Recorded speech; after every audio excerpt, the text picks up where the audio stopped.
You've been clouding my judgment, telling me I'm someone who I really wasn't. Sarah, first, thank you so much for making time for me. I gotta assume you have a lot of time because as we speak, the world, of course, is dealing with this shutdown. A lot of people staying home. How are you handling all of this right now?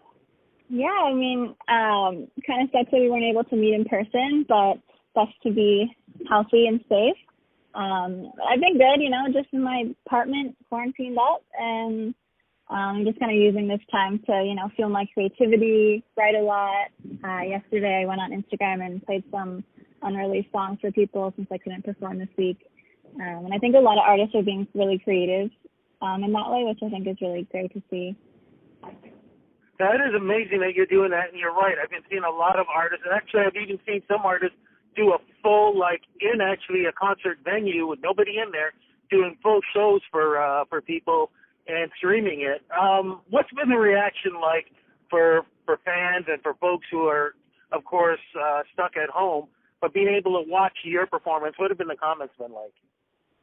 Yeah, I mean, it's been great. Everyone's been super supportive and just grateful that they still get to listen to music, even though it's not, you can't come out and actually see and kind of have that concert vibe. It's all we can really do right now. So I think people are just grateful that they still do have artists to listen to and watch. Well, we're grateful for what you're doing, your part, and also really grateful the fact that you've got great new music out. Congratulations on that, plus the fact that you are part of, I think, one of the best genres of music that we have in Canada, country, the love of country. Where did that all start for you? Yeah, absolutely. I've kind of grown up singing my whole life, and I was more into pop until Shania Twain kind of came around, and I feel like she really shaped the way for a lot of female artists, not just in country but in pop as well, because it was kind of a mix over of genres. So that kind of gave me a lot of ideas and made me kind of want to mix it up a little bit and do what she was doing. So I think she was definitely the inspiration for my love for country. Now, just curious, did you ever see her live or even get a chance to meet her? No, I did not. Oh, well, you know what? She's still touring. She still has shows, so cross fingers that it will definitely happen for you, too. One of the things I always say that country music is great for storytelling. Is that another attraction for you?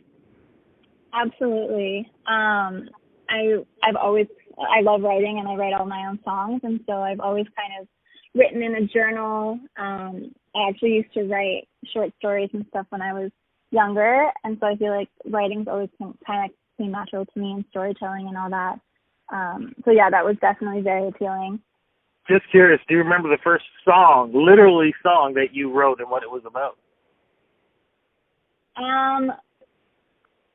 So I was mostly writing in my diary a lot and just kind of little poems, which I don't remember what those were, but my first actual song that I wrote and released is still released, and it's called Do You Miss Me, which I started taking my songwriting more seriously around that time. I was probably around 18 years old. And yeah, released that. It's a love song. It was about one of my ex-boyfriends we were doing long distance because I had went to college, and it's a cute little, Do You Miss Me kind of love song. Oh, I love that. But originally you're from Beaverton, right? Yeah. And you moved to Toronto. I moved to Toronto. I was just kind of at a place where I knew if I wanted to really go for it with my career that I needed to be in a big city. And of course my parents were a little concerned. So they wanted me to go to school while I was here. So I went to school for journalism at Humber as well, and made a lot of good connections there that helped me in the music field as well. Yeah, now I'm just doing this. I graduated and having fun. Wait a minute, I gotta ask you, what year did you graduate from Humber? 3 years ago. 3 years ago, because we are Humber alumnus, or alumni. I think it's alumni. Me, Humber College, 1985. long ago for radio broadcasting. So there we go. We share something. Just curious, were you Lakeshore or were you up in the up north? I was at North. There we go. Same thing. Yeah, I loved the journalism program. It was so much fun, and got to do a lot of really great stuff and talk to. I was interviewing people because I was a journalist, so it was cool to see both sides of the industry. Amazing. Oh, I wish I had a chance to speak to your class. What a way that would have began for the both of us talking right now. But either way, though, it is amazing that you're doing what you're doing.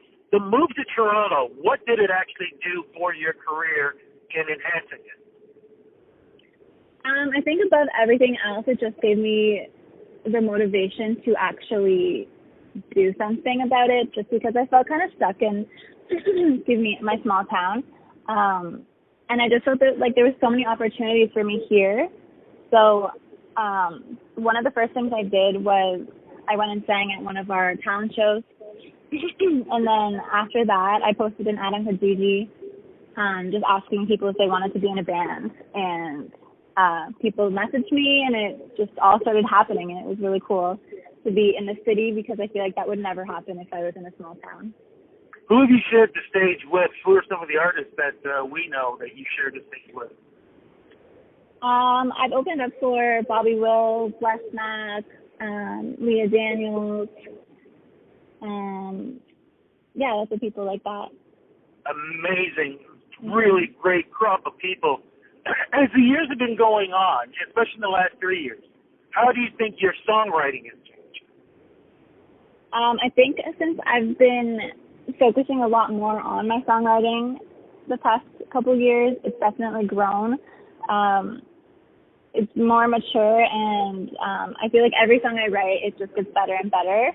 And every song I write, I want to record, but then I write the next one, and I'm like, oh, maybe I should record this one instead, because it's so much fun, and you just get so excited when you write a really great song, and it's an undescribable feeling, honestly. Okay, well, look, you can write all the songs in the world, but only a few of them are going to be the precious ones that you want to release, and you've done that just recently. Congratulations. What is the new single, and what's it about, please? Yeah, it's called Did It For Me. I released it just a couple of weeks ago, and the feedback has already been so amazing. But basically the story behind it is, for the past couple of years, they've just been kind of big learning curves for me. I feel like I was at a point where I really wanted to step it up in the music scene, but I didn't know how to as an independent artist. And the industry can really, you have to be constantly growing and putting out insanely amazing stuff, or it can put a lot of pressure on you. So I was still writing with producers and musicians, but I knew like the music wasn't as good as I wanted it to be. So in the fall, I took a trip to Nashville, and I performed some of the songs that I was writing in the past couple of years, and I spoke to a lot of musicians, industry professionals, and just their advice kind of really opened up my eyes. So when I got back home, I knew if I really wanted to do this, I had to just go for it and not let anything stop me.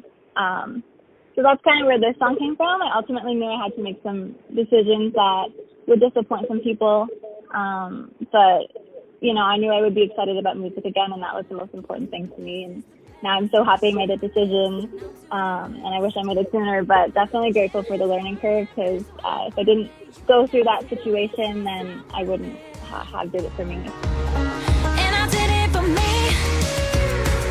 It's like a breath of fresh air, baby, I can finally breathe. Yeah, everything you said was a lesson, it's bittersweet. Showing up for myself, finally. I got a few pairs of shoes to grow out of, turning into someone I can be proud of. I didn't do it. Congratulations. With the new single, does the EP and album follow? Yes. So I'm working on new songs all the time, and hopefully having the EP out in the fall. It's going to be a big project, and I'm really excited about it. Now, usually I ask what the tour is going to be like, but right now we don't know anything about even getting out of the house. So, I know.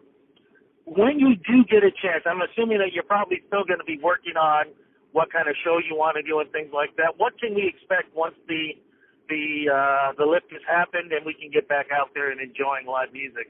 What is one of your shows going to be like? Yeah, I mean, just super high energy. It's going to be like nobody's seen before because I haven't really been performing that much in the past couple of years. Like I said, I've been focusing more on songwriting. But I definitely I'm building a show. So it's going to be good. I don't want to ruin any surprises, but yeah. Okay, but in the meantime, do you think we're going to get a couple of more maybe live stream shows while we're in lockdown? Absolutely. I mean, it was really fun yesterday. I didn't go live, but I just posted videos, so maybe I will go live next time. But yeah, it's great interacting with everyone, and I feel like it's bringing a lot more attention to our socials, which is always a good thing. You know, that's one of the things that at least I can say is great about Facebook and social media, that we can do these kind of things. Before we go, to know when we can get a chance to see you or know what's going on or new music or the EP, social media is the place to go. Where do we go to follow you?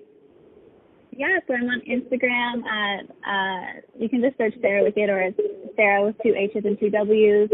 My website, sarahwickett.com. All my social media is on my website, so you might as well just go there. Okay. Well, look, thank you so much for the interview. Be safe while we go through this tough time, but at the same time, thank you so much for giving back the way you are and making this a little bit easier and a little bit more brighter. Thank you. It's so nice talking to you. Take care, and let's cross fingers. The next time we talk, it will be in person, and it'll be all good. Yes. Okay. Take care. Bye-bye. Bye. Yeah, I did it